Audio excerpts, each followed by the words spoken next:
The hawk is aerial brother of the wave which he sails over and surveys, those his perfect air-inflated wings answering to the elemental unfledged pinions of the sea. Or sometimes I watched a pair of hen-hawks circling high in the sky, alternately soaring and descending, approaching and leaving one another, as if they were the embodiment of my own thoughts.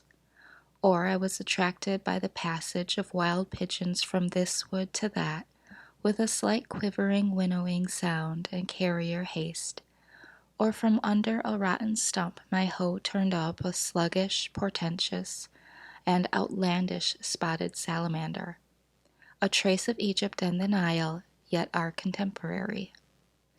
When I paused to lean on my hoe, those sounds and sights I heard and saw anywhere in the row, a part of the inexhaustible entertainment which the country offers. On gala days the town fires its great guns, which echo like pop guns to these woods, and some waifs of martial music occasionally penetrate thus far. To me, away there in my bean field at the other end of the town, the big guns sounded as if a puffball had burst, and when there was a military turnout of which I was ignorant, I have sometimes had a vague sense all the day of some sort of itching and disease in the horizon, as if some eruption would break out there soon, either scarlatina or canker rash, until at length some more favorable puff of wind, making haste over the fields and up the Wayland road, brought me information of the trainers. It seemed by the distant hum as if somebody's bees had swarmed, and that the neighbors, according to Virgil's advice, by a faint tintinnabulum upon the most sonorous of their domestic utensils, were endeavoring to call them down into the hive again. And when the sound died quiet away, and the hum had ceased, and the most favorable breezes told no tale, I knew that they had got the last drone of them all safely into the Middlesex hive, and that now their minds were bent on the honey with which it was smeared. I felt proud to know that the liberties of Massachusetts and of our fatherland were in such safe keeping, and as I turned to my hoeing again, I was filled with an inexpressible confidence, and pursued my labor cheerfully with a calm trust in the future. When there were several bands of musicians, it sounded as if all the village was a vast bellows, and all the buildings expanded and collapsed alternately with a din. But sometimes it was a really noble and inspiring strain that reached these woods, and the trumpet that sings of fame, and I felt as if I could spit a Mexican with a good relish, for why should we always stand for trifles, and looked round for a woodchuck or a skunk to exercise my chivalry upon. These martial strains seemed as far away as Palestine, and reminded me of a march of crusaders in the horizon, with a slight tantivy and tremulous motion of the elm tree tops which overhang the village. This was one of the great days. Though the sky had from my clearing only the same everlasting great look that it wears daily, and I saw no difference in it.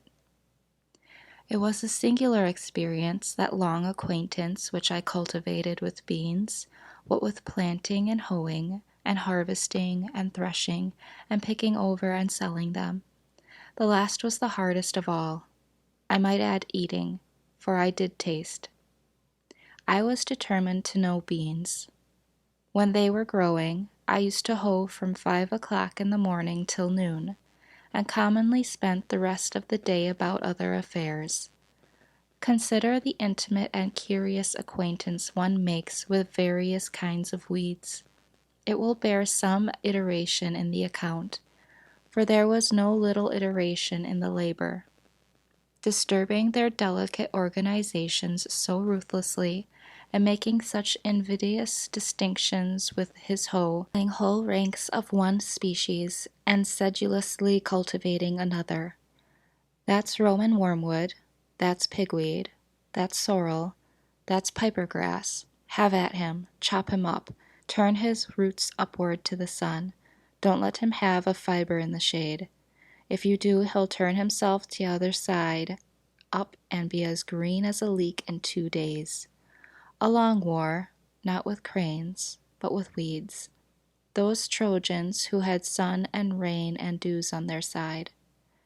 Daily the beans saw me come to their rescue armed with a hoe, and thin the ranks of their enemies, filling up the trenches with weedy dead. Many a lusty crest-waving Hector, that towered a whole foot above his crowding comrades, fell before my weapon and rolled in the dust. Those summer days, which some of my contemporaries devoted to their fine arts in Boston or Rome, and others to contemplation in India, and others to trade in London or New York, I thus, with the other farmers of New England, devoted to husbandry.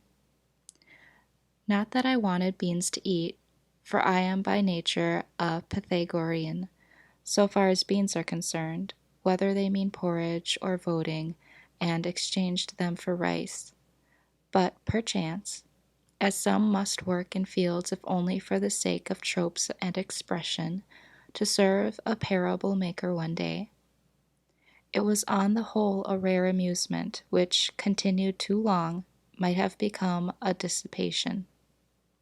Though I gave them no manure, and did not hoe them all once, I hoed them unusually well as far as I went, and was paid for it in the end, there being in truth, as Evelyn says, no compost or litation whatsoever comparable to this continual motion, repastination, and turning of the mold with the spade.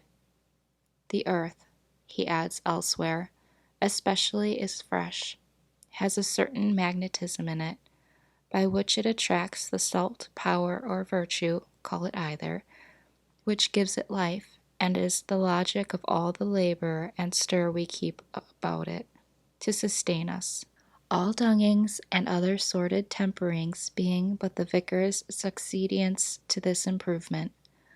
Moreover, this being one of those worn-out and exhausted lay-fields which enjoy their Sabbath, had perchance, as Sir Kenelm Digby thinks likely, attracted vital spirits from the air. I harvested 12 bushels of beans.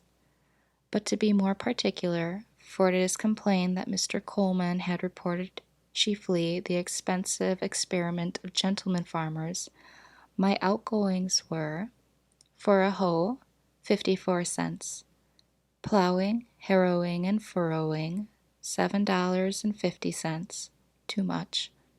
Beans for seed, $3.12.5. Potatoes for seed, $1.33. Peas for seed, 40 cents.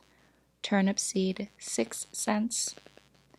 White line for crow fence, 2 cents.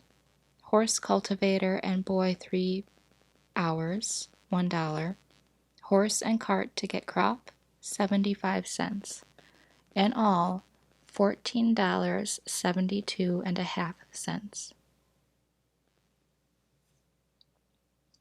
My income was patrum familias vendesem non immacum esse oportet, from 9 bushels and 12 quarts of beans sold, $16.94, 5 bushels and 12 quarts of large potatoes, $2.50, 9 bushels and 12 quarts small, $2.25, grass, $1, stalks, 75 cents, in all $23.44, leaving a pecuniary profit, as I have elsewhere said, of $8.71.5. This is the result of my experience in raising beans. Plant the common small white bushel bean about the 1st of June, in rows 3 feet by 18 inches apart, being careful to select fresh round and unmixed seed.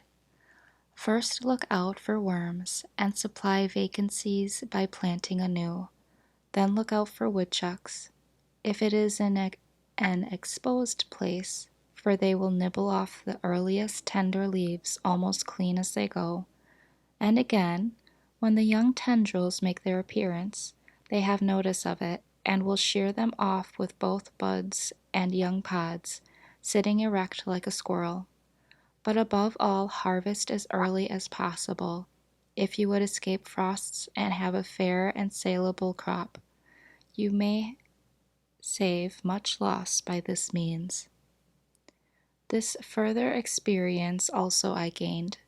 I said to myself, I will not plant beans and corn with so much industry another summer, but such seeds, if the seed is not lost, as sincerity, truth, simplicity, faith, innocence, and the like, and see if they will not grow in the soil, even with less toil and manurance, and sustain me.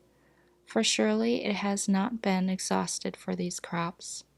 Alas, I said this to myself, but now another summer is gone, and another, and I am obliged to say to you, reader, that the seeds which I planted, if indeed they were the seeds of those virtues, were worm-eaten and had lost their vitality, and so did not come up. Commonly men will only be brave as their fathers were brave, or timid. This generation is very sure to plant corn and beans each new year precisely as the Indians did centuries ago and taught the first settlers to do, as if there were a fate in it.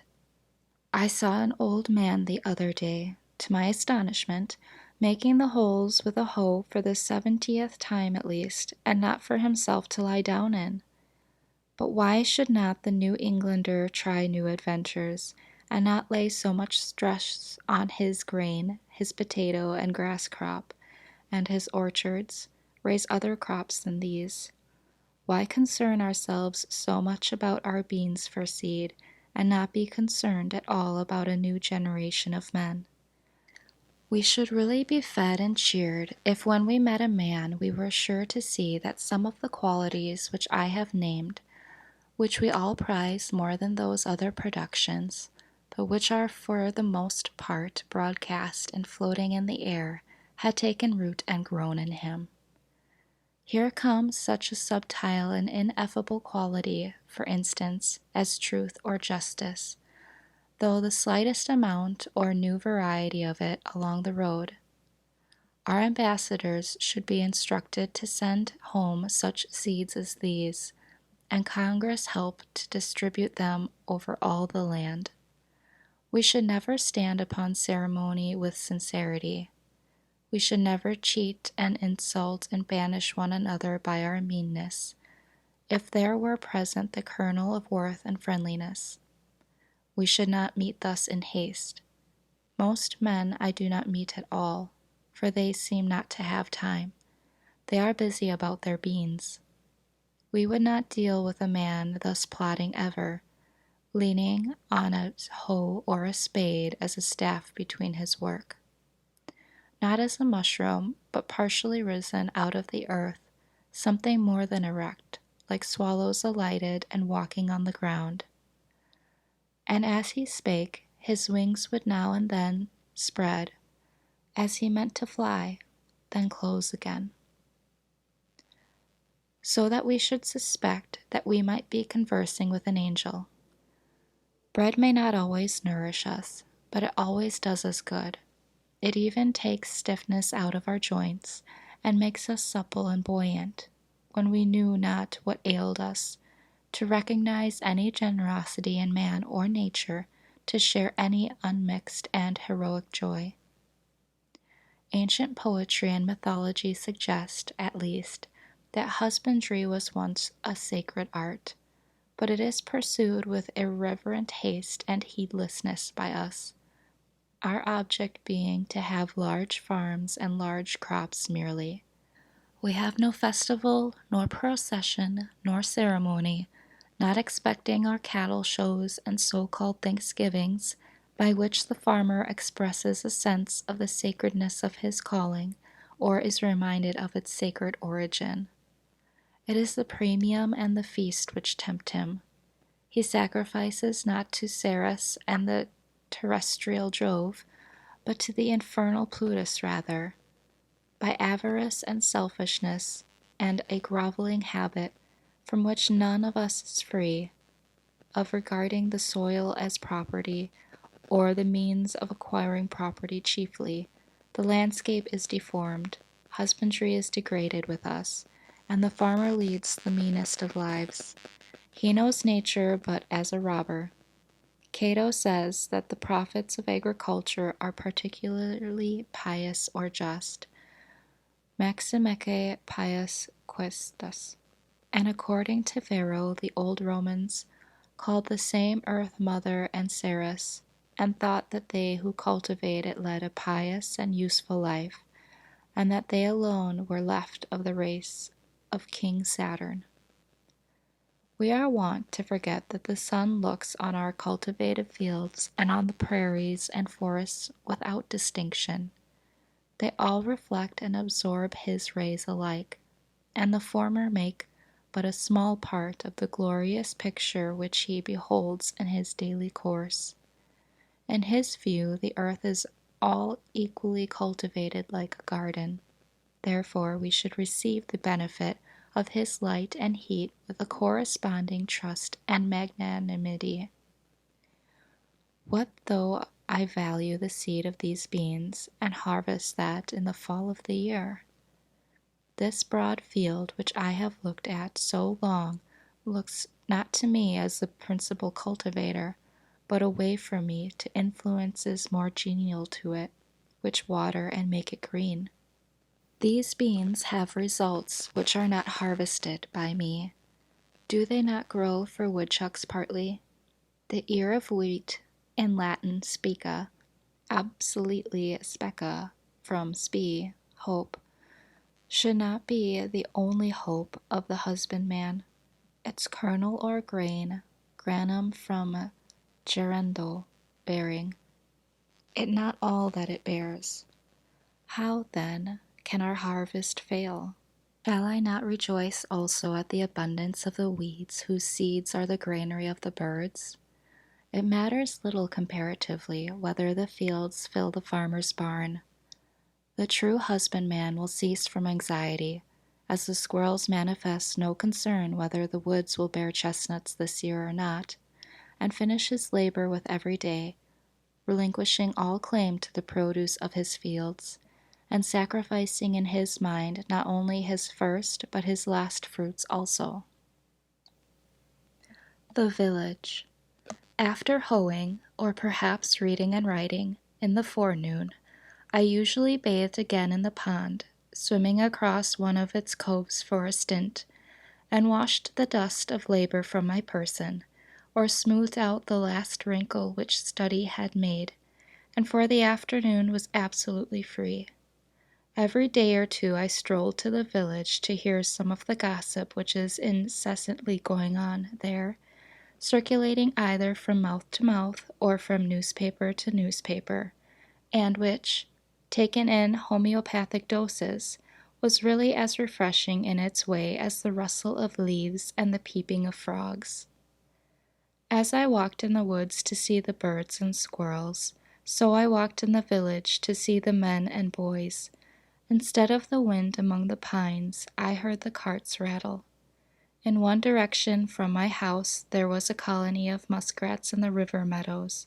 Under the grove of elms and buttonwoods in the other horizon was a village of busy men, as curious to me as if they had been prairie dogs, each sitting at the mouth of its burrow, or running over to a neighbor's to gossip. I went there frequently to observe their habits. The village appeared to me a great newsroom, and on one side, to support it, as once a Reading and Company's on State Street, they kept nuts and raisins, or salt and meal and other groceries. Some have such a vast appetite for the former commodity, that is, the news, and such sound digestive organs, that they can sit forever in public avenues without stirring, and let it simmer and whisper through them like the Etesian winds, or as if inhaling ether, if only producing numbness and insensibility to pain. Otherwise it would often be painful to hear, without affecting the consciousness. I hardly ever failed, when I rambled through the village, to see a row of such worthies, either sitting on a ladder sunning themselves, with their bodies inclined forward and their eyes glancing along the line this way and that, from time to time, with a voluptuous expression, or else leaning against a barn with their hands in their pockets, like caryatides, as if to prop it up. They, being commonly out of doors, heard whatever was in the wind. These are the coarsest mills, in which all gossip is first rudely digested or cracked up before it is emptied into finer and more delicate hoppers within doors. I observed that the vitals of the village were the grocery, the bar-room, the post office, and the bank, and, as a necessary part of the machinery, they kept a bell, a big gun, and a fire engine at convenient places, and the houses were so arranged as to make the most of mankind, in lanes and fronting one another, so that every traveler had to run the gauntlet, and every man, woman, and child might get a lick at him. Of course, those who were stationed nearest to the head of the line, where they could most see and be seen, and have the first blow at him, paid the highest prices for their places, and the few straggling inhabitants in the outskirts, where long gaps in the line began to occur, and the traveler could get over walls or turn aside into cow paths and so escape, paid a very slight ground or window tax.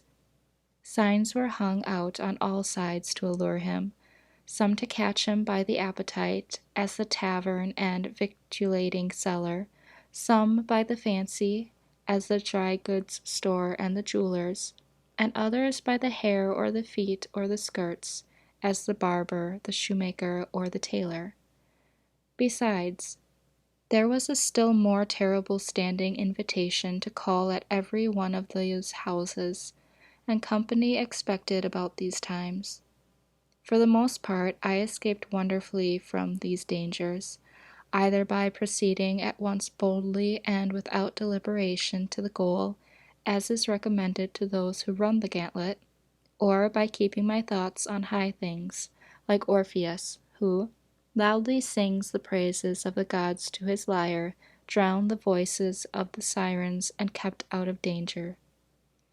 Sometimes I bolted suddenly, and nobody could tell my whereabouts, for I did not stand much about gracefulness, and never hesitated at a gap in a fence. I was even accustomed to make an interruption into some houses, where I was well entertained, and after learning the colonel's and very last sieve full of news, what had subsided, the prospects of war and peace, and whether the world was likely to hold together much longer, I was let out through the rear avenues, and so escaped to the woods again. It was very pleasant, when I stayed late in town, to launch myself into the night, especially if it was dark and tempestuous, and set sail from some bright village parlor or lecture room, with a bag of rye or Indian meal upon my shoulder, for my snug harbor in the woods, having made all tight without and withdrawn under hatches with a merry crew of thoughts, leaving only my outer man at the helm, or even tying up the helm when it was plain sailing. I had many a genial thought by the cabin fire as I sailed. I was never cast away nor distressed in any weather, though I encountered some severe storms. It is darker in the woods, even in common nights, than most suppose. I frequently had to look up at the opening between the trees above the path in order to learn my route, and, where there was no cart path, to feel with my feet the faint track which I had worn, or steer by the known relation of particular trees which I felt with my hands, passing between two pines, for instance, not more than 18 inches apart, in the midst of the woods, invariably in the darkest night. Sometimes, after coming home thus late in a dark and muggy night, when my feet felt the path which my eyes could not see, dreaming and absent-minded all the way, until I was aroused by having to raise my hand to lift the latch, I had not been able to recall a single step of my walk, and I have thought that perhaps my body would find its way home if its master should forsake it, as the hand finds its way to the mouth without assistance. Several times, when a visitor chanced to stay into evening, and it proved a dark night, I was obliged to conduct him to the cart path in the rear of the house, and then point out to him the direction he was to pursue, and in keeping which he was to be guided rather by his feet than his eyes. One very dark night I directed thus on their way 2 young men who had been fishing in the pond. They lived about a mile off through the woods, and were quite used to the route. A day or 2 after, one of them told me that they wandered about the greater part of the night close by their own premises, and did not get home till toward morning, by which time, as there had been several heavy showers in the meanwhile, and the leaves were very wet, they were drenched in their skins. I have heard of many going astray even in the village streets, when the darkness was so thick that you could cut it with a knife, as the saying is. Some who live in the outskirts, having come to town a-shopping in their wagons, have been obliged to put up for the night, and gentlemen and ladies making a call have gone half a mile out of their way, feeling the sidewalk only with their feet, and not knowing when they turned. It is a surprising and memorable, as well as valuable experience, to be lost in the woods any time. Often in a snowstorm, even by day, one will come out upon a well-known road, and yet find it impossible to tell which way leads to the village. Though he knows that he has traveled it 1,000 times, he cannot recognize a feature in it, but it is as strange to him as if it were a road in Siberia.